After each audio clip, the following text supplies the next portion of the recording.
Okay, so even before I start the lecture, do you have any question about next meeting's test, the next exam? Any question? Maybe I should say something really here. Let me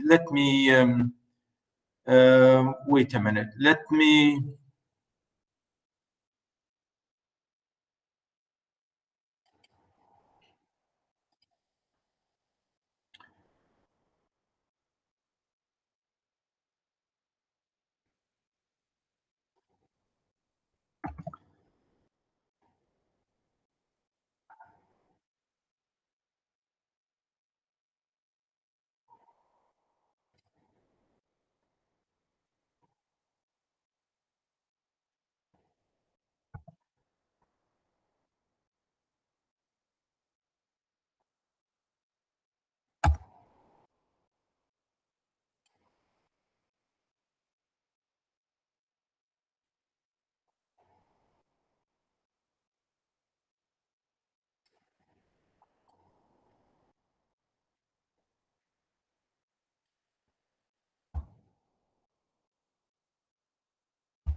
Right. So yeah, are you all there? Are you listening? Now the questions for the next. I just wanted to draw your attention to one thing. I don't know. Did I speak about this before? Basmala, Rahma, Balqis, Taiba, Lujain. Huh? Have I spoken before about the wording? About the wording of the exam, Al-Maha? No? No. Okay, right. Now, everybody's saying no. Okay, I got it. Right, let me go back to my chat here. Now, the questions, you have only two questions. I say analyze the following quotations. Originally, I used to say identify. Now I say I want analysis of the quotation. You have, I gave you three quotations from three short stories, right?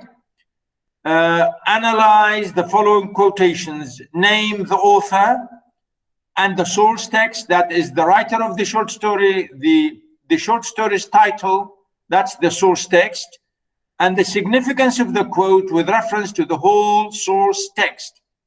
That is, you have to talk and analyze the exact quotation and reflect about its importance and the meanings, blah, blah, blah, and reflect it in relation to the whole story, for example. Okay? And as I say, give details, some details. Again, I say mention some key novelistic elements. Notice here what I say. I'm reading from the chat. Can you see that? Yeah. I say mention some key novelistic elements of each quote, meaning you have to talk here to look at the style. You say this short story is narrated here, or this quotation seems to be spoken by, you know, a character or by a narrator, or something like this, and talk a little bit about, if you want, you can talk a little bit about the language of this quote, about the style of this quote. One sentence will be enough. One or two sentences about this, what I say, novelistic elements, meaning, you know, this talking about theme or character or, you know, narrative voice. Here we have a third person, first person, something like this. So you mention one or two sentences about this idea, which I say novelistic elements. Again, I say in about 150 words, write a well-structured paragraph for each quote, meaning for each quotation, you have to give me one paragraph about 150 words. And I say well-structured, meaning really good paragraph, as I say, with a topic sentence and a thesis statement. you have to decide exactly. You have to decide exactly that this quote is talking about this topic sentence or this thesis statement, which is the most important thing that you want to highlight throughout this whole passage. So the formatting, the stylistic side, the artistic way of or I should say the formalistic way of the answer is important. That's why I say well-structured paragraph, okay? And don't write more than 150 words, will be enough, okay? Now that's the first question, and I give here 12 marks, meaning 4 marks for each quotation. As I said, I gave you 3 from each short story because we have 5 short stories. I told you the last story we did, I said is not included, which is to build a fire, correct? Yes, doctor. Yes, doctor. Yes. And here, so 3 quotations, 3 different short stories. Question 2, as I here even I mentioned, I say write 3 paragraphs on the following topic. I say no more than 400 words, 8 marks. That's it. So decide to write only 3 paragraphs, good paragraphs. Don't give me short introduction and 1 long paragraph. You know, I'm not giving you here an essay form. I say 3 paragraphs. I mean, I want the proportion of each paragraph, the length of each paragraph should be, near to each other, meaning, it's up to you what and how you say this. And I give you a title, one question includes 3 stories. One question includes 3 stories and 3 paragraphs, means for each story you should give 1 paragraph and answer that question, which is clear in my question. I say what is the theme or the idea I want you to discover or to talk about in that story. Okay, so the question includes 3 short stories, the same idea, the same theme in the 3 short stories. All right?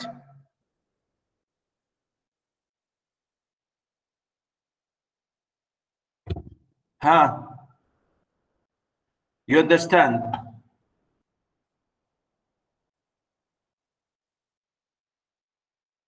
Okay, good.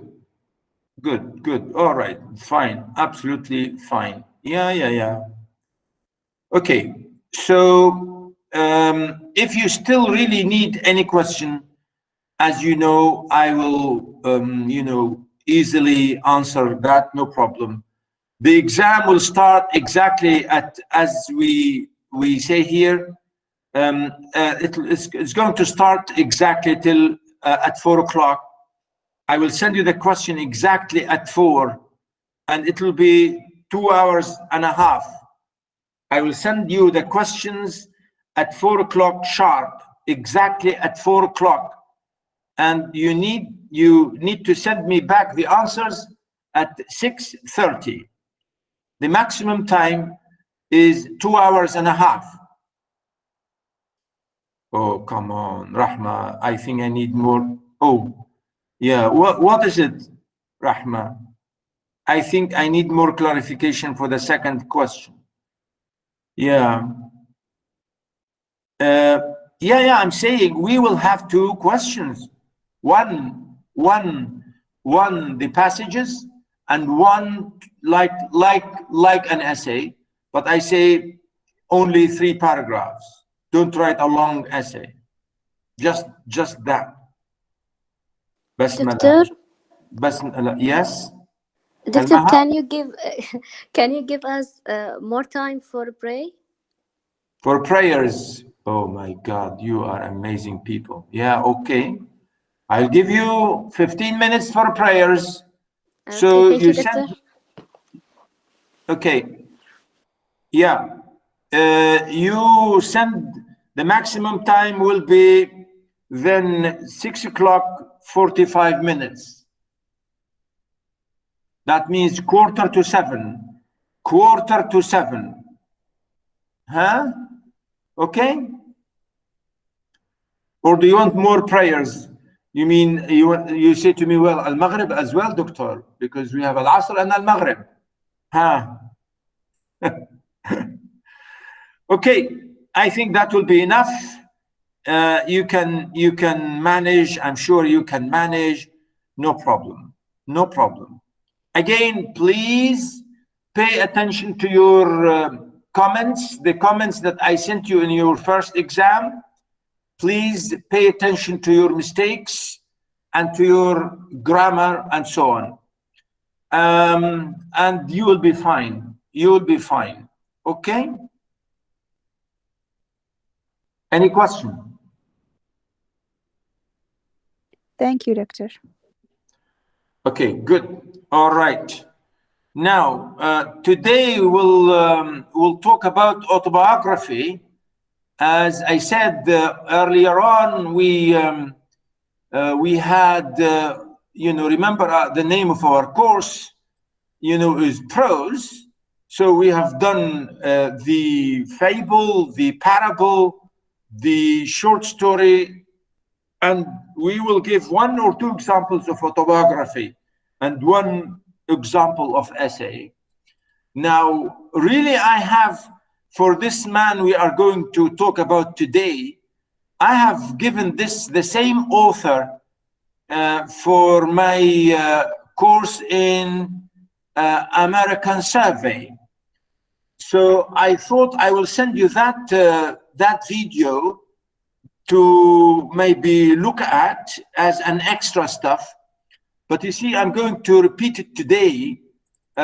So I don't know if I'm going to, I will check. If I need to send you that, I will do that.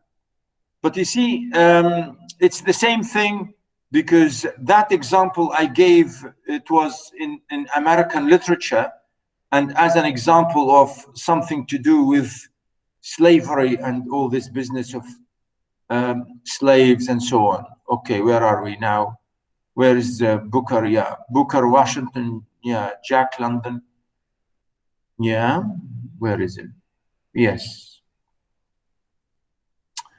Yeah, let me share this. You can see it.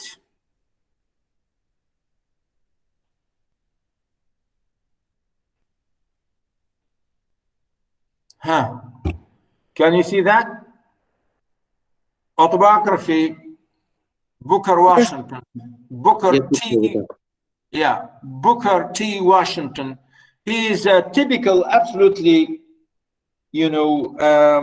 really known author as a black man, as really a writer who talks about, the misery of black people in America. Now, as I said, I gave this example for my students in American Survey, for my arts students. And this is the same thing here. I have it for you as an example of autobiography. Really, originally, I've been doing this in the last 2 years. I gave the same thing. And just this term, I started to teach that American Survey too. And I thought, this would be a very good example about slave narrative, about the example of slave narrative and slave literature. Now, this is autobiography. That is, originally we know autobiography is not completely fiction. It is actually reality, isn't it? It is really reality. It's like history, like someone writing his own history, right? But I'm saying here, in a way, the idea is quite interesting to see that in this autobiography, because it's written by the man himself, it's his own story. So you can say there are a lot of personal, really personal touches and personal perspectives, and maybe personal bias, and maybe subjective narrative, really very subjective narrative. And you may say, well, this could be not completely not reliable narrative. But you see, this is his own story. We can't tell him you are lying or you are not telling the truth, because we don't know. Because this is his own real life story, you know, and we can't contradict him. It's not a novel, it's not a narrator. Here, there's no narrator. This is a real man and a real story, okay? And that's why the difference here between autobiography and biography. You know, biography, when you write about the life of somebody else. When you say autobiography, you write about your own life, you know. And in both ways, you will be writing about the life of a certain person or your own life. In other words, it's reality reflected in your own voice. Could be realistic, could be, as I said, subjective, could be very subjective. We have no chance, we have no idea. We can't decide or say, well, I don't believe that. We can't say, well, this man is lying. We don't know. We have no idea. We cannot say, because it's his life, and that's it. So autobiography is a mixture really of subjective, absolutely subjective, maybe fictional, because you could say like suppose I came here, suppose I went back to Syria myself. I went back to Syria and I wrote a book about my experience in Oman, right? And I say, this is how I spent my life in Oman, okay?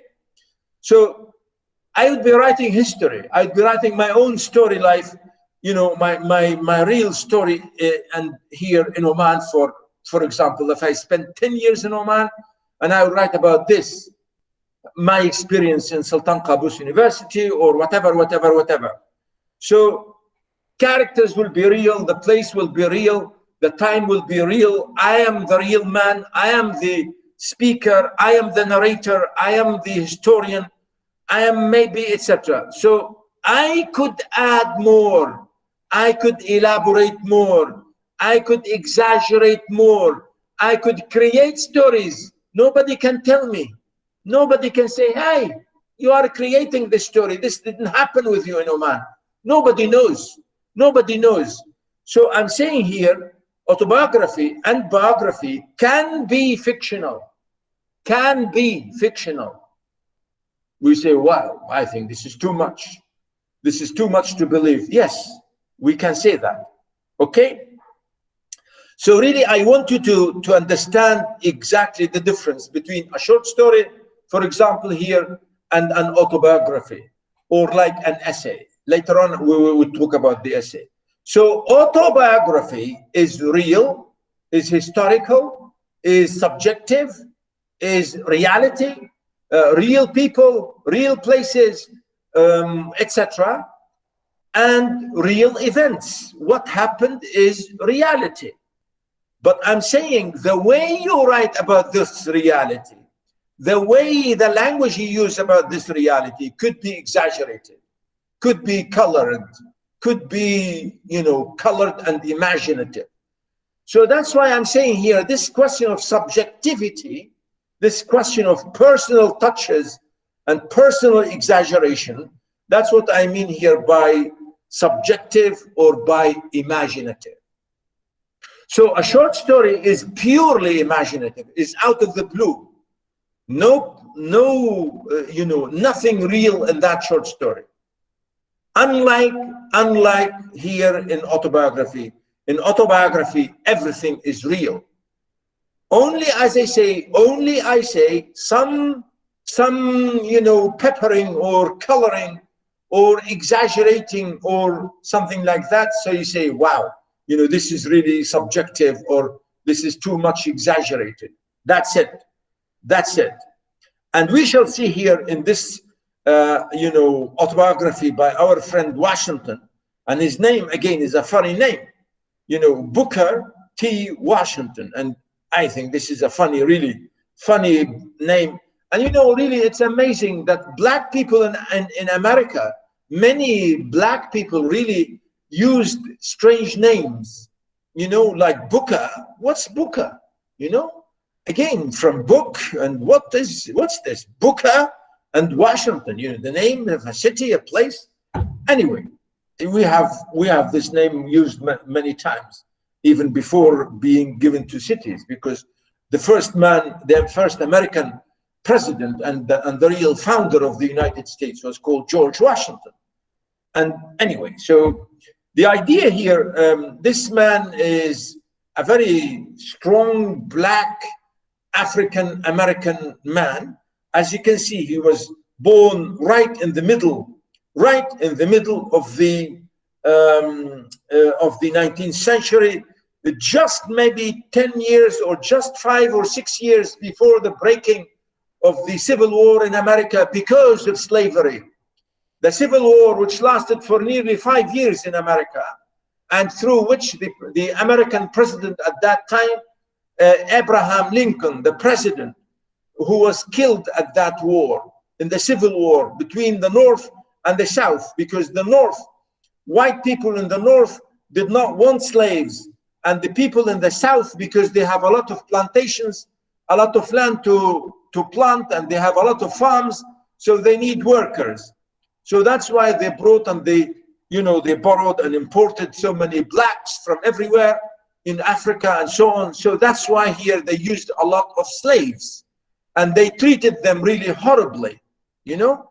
So that's why here the whole question of being moral and immoral, being good or not, being acceptable or not, being evil or not, being etc. So that's even to the extent that the country, the whole country, really had a real terrible dilemma, saying, we no more want slaves.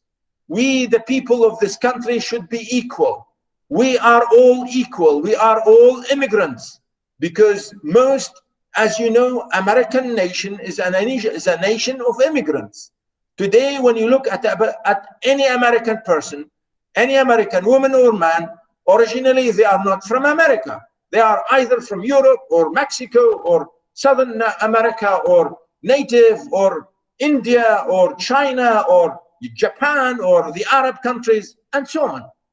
Americans are hyphenated, Italian American, French American, Irish American, English American, Arab American, Chinese American, African, blah, blah, blah, blah. You understand?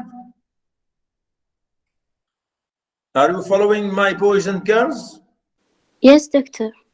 Yes. Very good. Yes, doctor. Yeah, very good.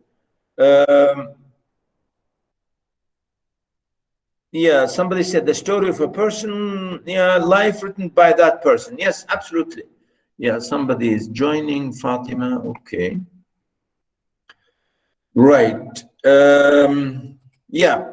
So here I'm giving you really a brief idea about this text here, about the meanings here, because when you read this, as I said, this is a very nice example. It's a narrative, and I will read with you here, and I will show you this example just to show you really what this man is saying here. Okay.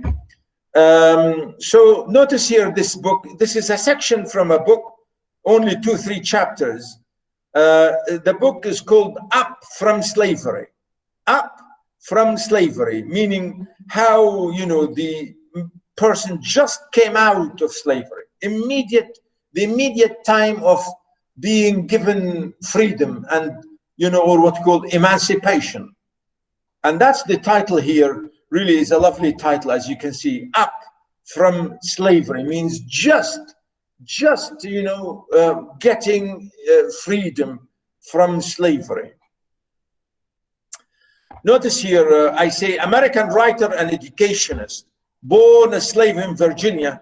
He was later educated at the Hampton Institute and went on to establish and head the Tuskegee Institute in Alabama.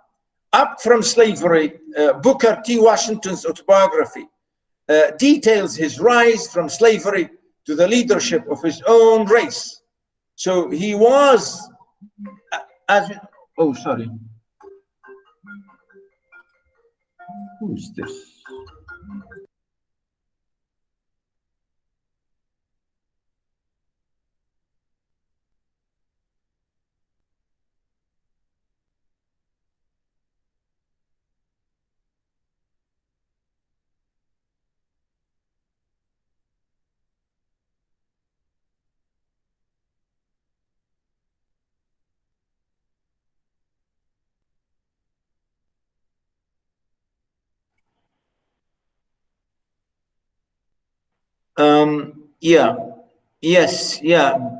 Being released, absolutely, being released, given freedom, from slavery. So notice the question here. I'm saying the whole autobiography, as you can see, the verb here, details, gives a lot of details about his own development and being from a slave, because originally, as you know, as we shall see here, he was born as a slave. For some time, he became a young boy, a young man, when they received were they given their freedom. And yes, he became, as you can see here, a real leader in his own nation. I mean, his own community, I should say. His own black people. This is a simple yet dramatic record of Washington's dedication to the education of black Americans. And that's why I'm saying here dramatic. Really, that's what I meant by a little bit of subjective and a little bit of exaggeration. Because as I said, autobiography and biography is reality, is history. But as I said, because it's subjective, and you see here, I'm giving you, the idea that there are some dramas there, meaning giving more and more maybe elaboration, just to attract the reader's attention, really. And that's the question here. Now notice here, I gave you chapters, maybe 2 chapters or 3 chapters, as you shall see here. I will give you quickly the main ideas we see here in these chapters, because later on in the exam, I may ask you to, of course you have, because you have the text with you. If I give you, something like, give me a brief idea or summary or the main ideas, or summarize the main points in chapter 1 in Booker Washington's, for example, autobiography. You see what I mean? So this is the idea here. I'm highlighting this, and I think you have this with you as being highlighted. So notice here the way he talks about his own life. I'm not quite sure the exact place or exact date of my birth, but at any rate, I suspect I must have been born somewhere and at some time. I think this is interesting, because people, you young people, know your the exact time or your birthday, isn't it? You celebrate your birthday, correct? Here, this man is saying, I have no idea, because nobody recorded where we were born or exactly when and so on. So his own date, he said, I have no idea. That's why he said somewhere and at some time, somewhere at some time. As nearly as I have been able to learn, I was born near a crossroads post office called Hales Ford. And the year was 1858 or 1859. I don't know the month or the day. The earliest impressions I can now recall are the plantation and the slave quarters, and the latter being the part of the plantation where the slaves had their cabins. Do you see that? I'm sure you all know your exact birth time and exact maybe day and hour maybe. But maybe your parents, maybe not, or even your grandfathers, maybe they would never know exactly when they were born, isn't it? Now, really, this is, of course, interesting, because there are cases when you say, well, yeah. And here, you know, he gives us notice. My life had its beginning in the midst of the most miserable, desolate, and discouraging surroundings. Of course, remember, he's a slave. He is a black man, a slave, really recording to us, telling us, you know, the exact, you know, conditions and circumstances under which he lived all this miserable life. So that's why he's saying most miserable, desolate, discouraging surroundings. This was so, however, not because my owners were especially cruel, for they were not. And notice the word owners, because in those days you buy a slave and that slave will be owned by you.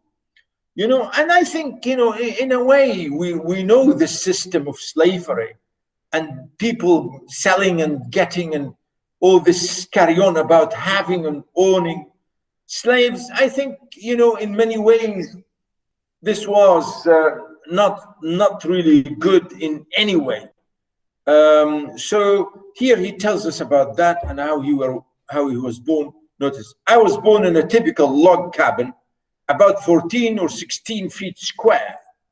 So notice here the size of the cabin, and he uses the word cabin. You see, the word cabin, which really means a very tiny, small room, maybe 2 meters by 2 meters, or 3 meters by 3 meters, right? 3 by 3 or 2 by 2, or definitely not 4 by 4. Because if it's 4 by 4, you should say room, a room.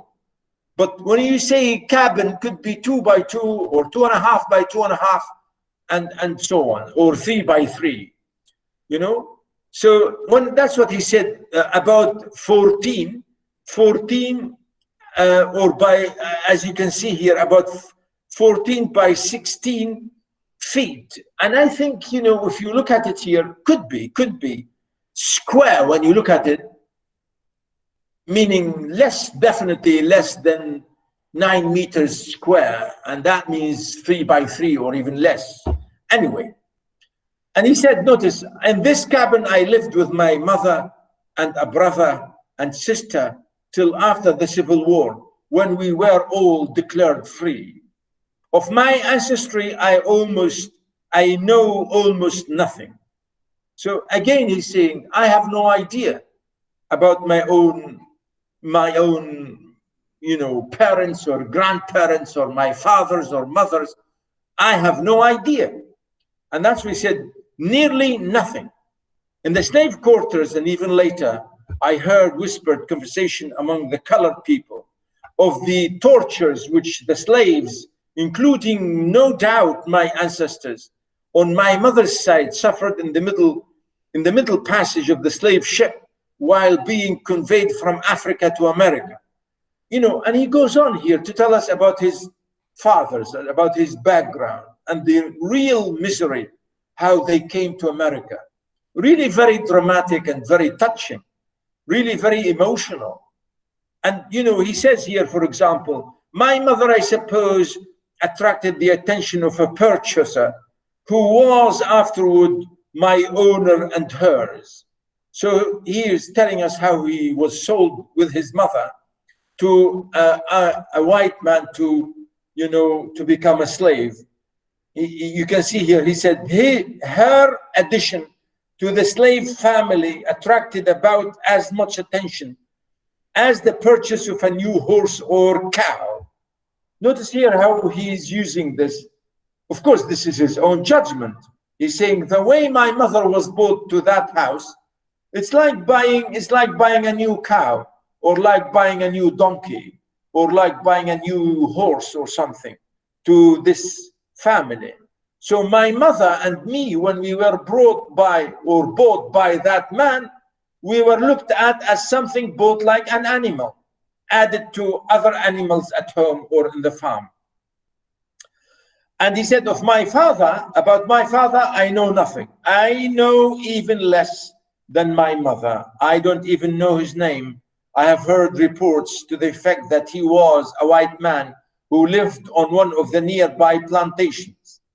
And really, this is an important thing to see here, how he says many of these people were born illegally.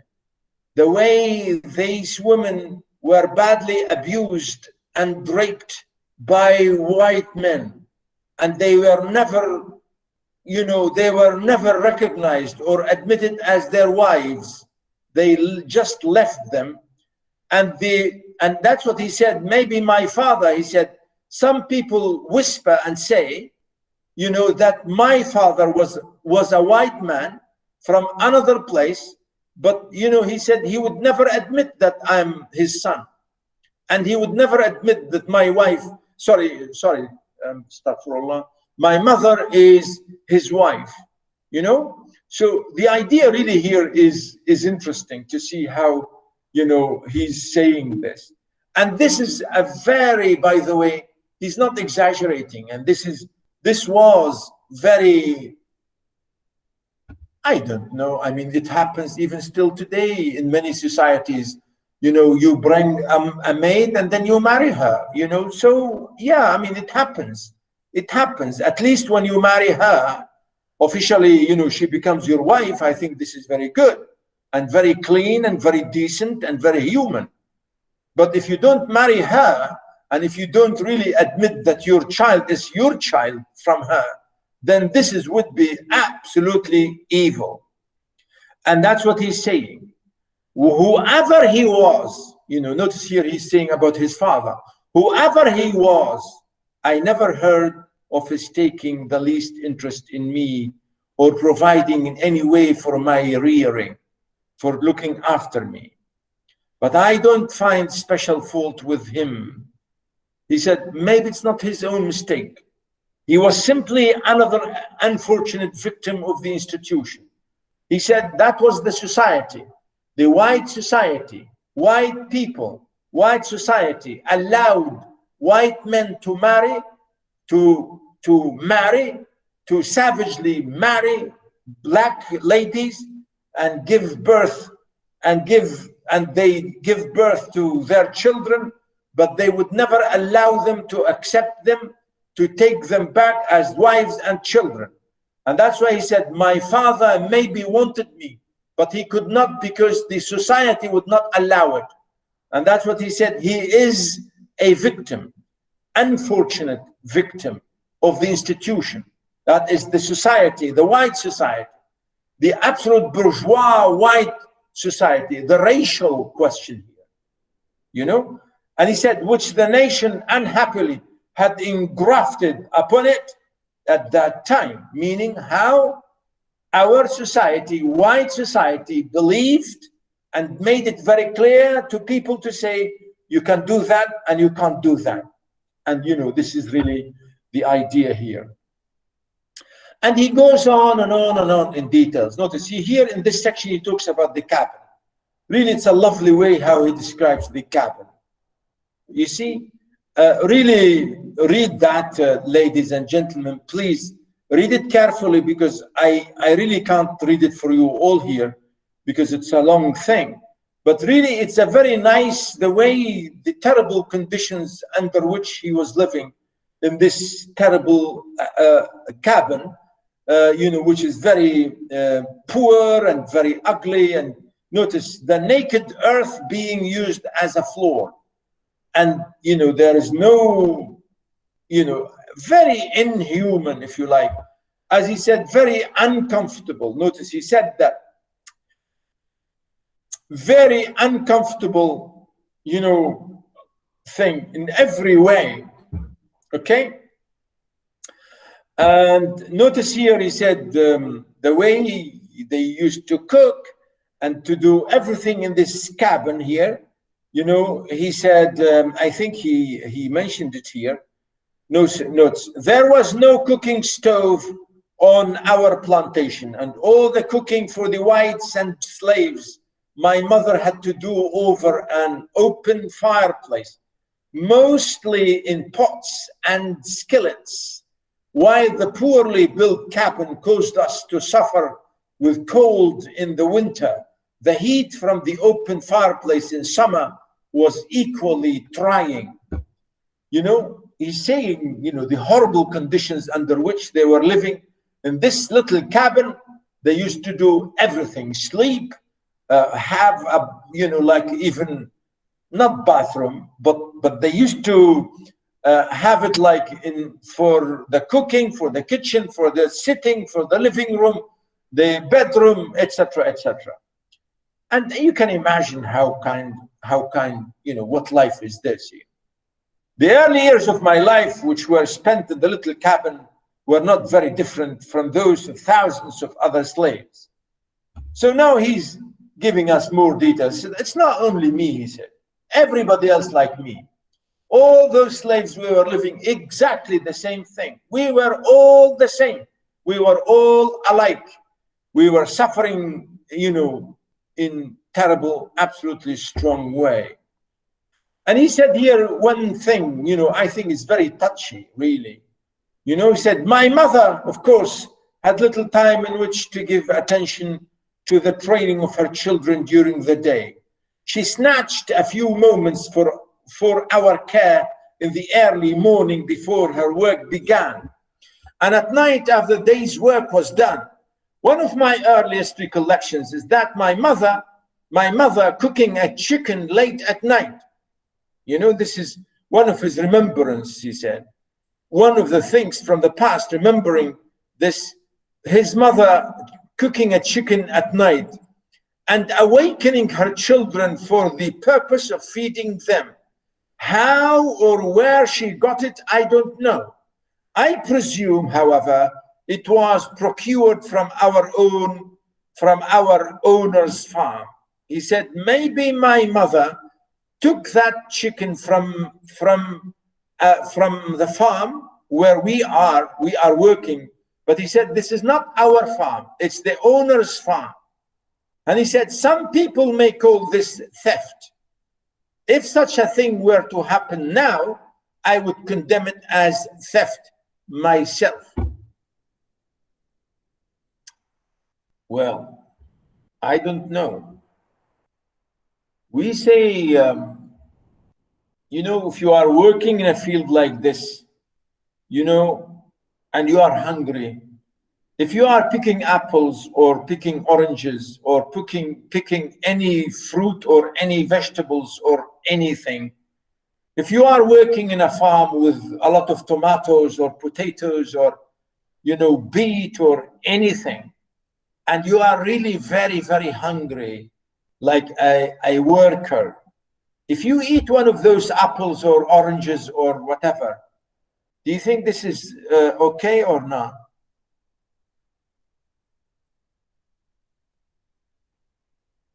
I'm asking you. Basmala, Almaha, Ikhlas, Bashair.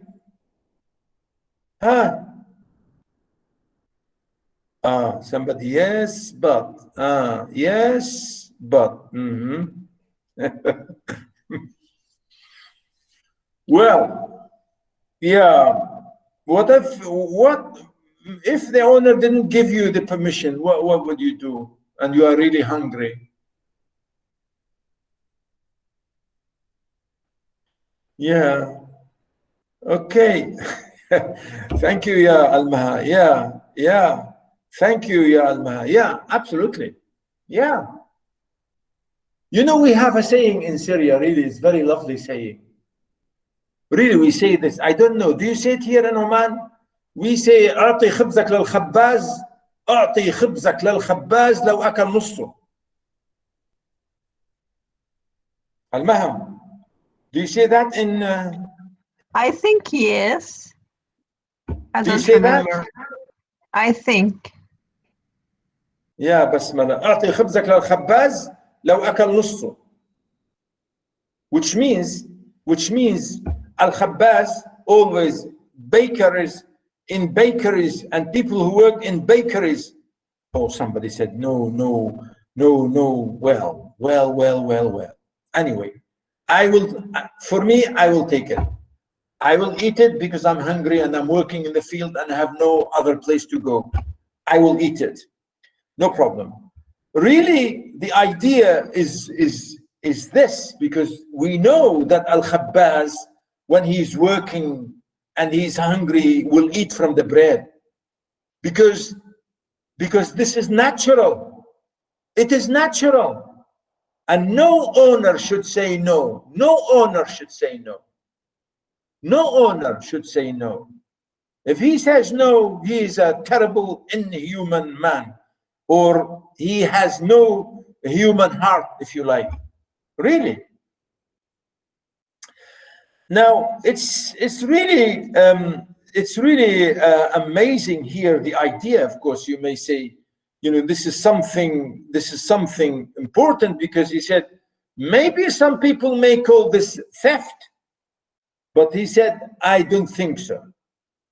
Notice he said, but he said, maybe now I may call it as maybe condemn it, but taking place at the time it did, and for the reason it did, no one could ever make me believe that my mother was guilty of thieving. You see? So he said, no way. Nobody can tell me she was thieving. She was simply a victim of the system of slavery. That's it. That's it. She was not thieving, but she was simply a victim. I cannot remember having slept in a bed until after our family was declared free by the Emancipation Proclamation. And the way he said, the way we were, you know, we were in absolute horrible conditions. So yeah, in the next section here talks about, you know, sports as a young boy, how they spend their, you know, young childhood as young children, you know, because boys and girls as young people, we go out and jump and play in the streets and everywhere, and in the neighborhood, and we go to the fields and we go everywhere. So here he said, for us kids, when we are really very young, even we were not allowed to play. We even had to work, he said.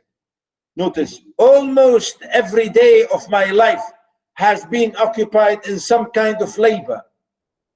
He said, even from the time I can remember, he said, from the time that I can remember anything. He said, even from being very, very young, I was always forced to do something, to work. Can you believe it? When you are a little young boy of 3 or 4, you are sent to work, you know, and he said that here. He tells us what kind of job he used to do, what kind of work he used to do. And the way he said, the way he speaks about it is very, again, melodramatic. Again, you may say, well, could be he's exaggerating. Doctor, maybe he is exaggerating. Maybe. You know, but he's saying that was the situation. That was how I spent my life. I spent my childhood. I was very, you know, we had very hard times. And again here, he summarized it. He said, the road was a lonely one and often led through dense forests. I was always frightened, you know, when he was a young boy, you know, and he said that here. He tells us how, you know, they were terrified as young boys to do the job as like, you know, in missionaries or to take something or like post people or like, you know, emissaries, something like that, you know, which is really very, very amazing.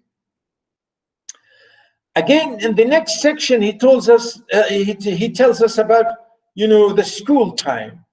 And he said, we had never dreamt of going to school because we were never given any education. They would never allow us to have any education.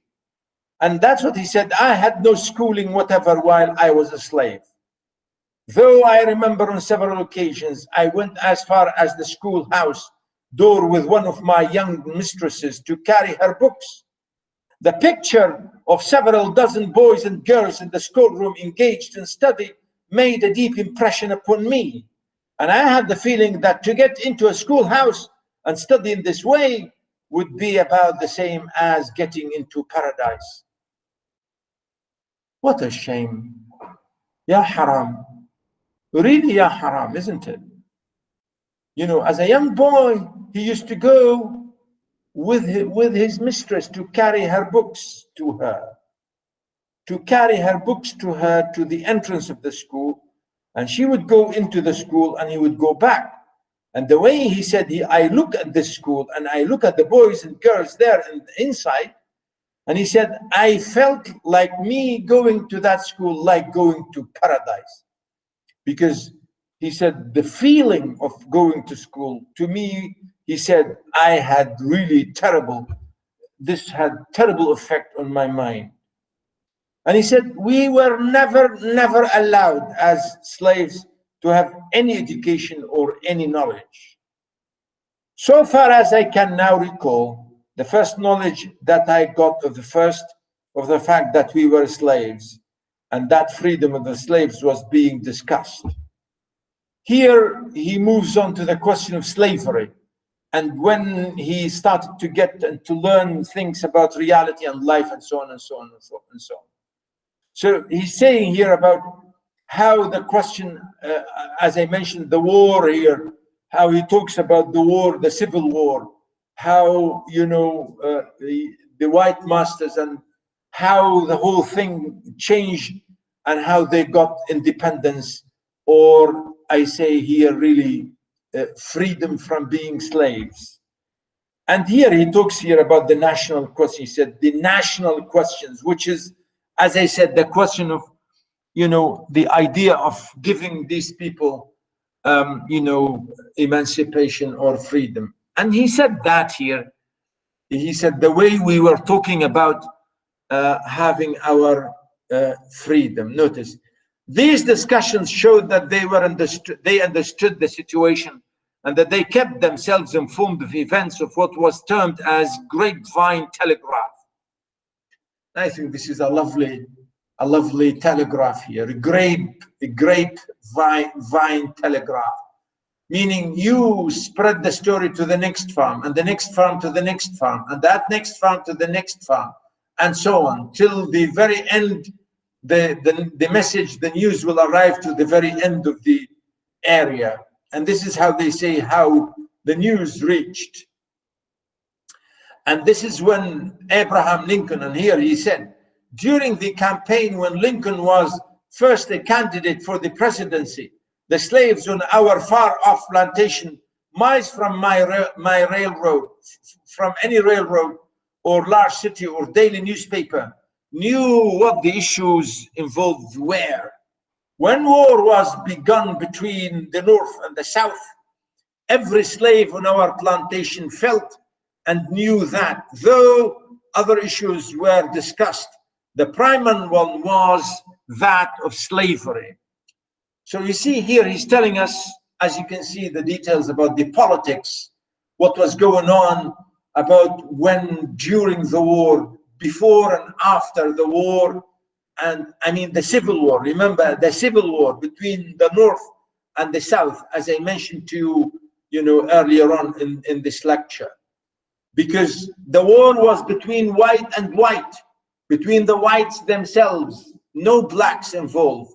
Whites fought between each other because the people in the North said we don't want slaves. The people in the South, the white people in the South, they said, we want slaves, we want to keep them because we need them, and so on. So really, that's why at the end, of course, at the end, emancipation was given, and the North really won the battle against slavery. And that's what he means here about that question here about, you know, the idea of this. Then this news was usually gotten from the colored man who was sent to the post office for the mail. In other cases, the post office was about 3 miles from the plantation, and the mail came once or twice a week. You know, he gives details really in a nice way.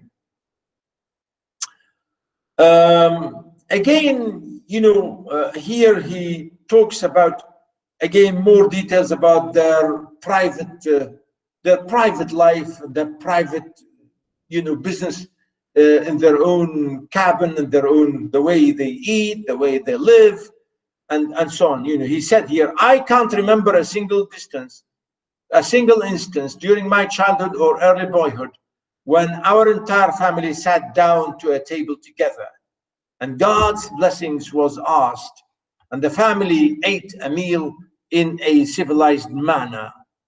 So he said we were never able, we were never really allowed to be normal and to behave like a family, because we didn't have time. We didn't have time, And, he said this is the same thing like animals. The way we were given everything, we were just like animals.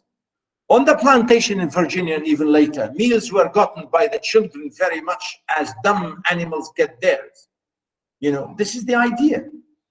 And I think he said that in a very nice way. Please read all this. And I'm sure here again, he tells us about his dresses and his shoes, the way the shirts he used to wear, the trousers, and the conditions again in a very really amazing way, and so on. Really, it's a lovely narrative in the whole situation. Really, it's a lovely thing here. You can read all that. Please highlight or focus on these sections I have highlighted for you. You can see that here. Really, I don't think I should read all this, because I think it's very, very clear. Very clear. Only you need to focus more on these highlighted sentences that I have highlighted for you here. You can see here. Finally, he said our freedom came, and he goes on about that. And I think this is the conclusion of this first section, or this first chapter. And I think this is the only chapter I want to give you. But maybe next time I will summarize maybe these points for you, maybe in 5 or 10 minutes more. But I will stop here, because I think that's the idea, or that's the end of this. Okay.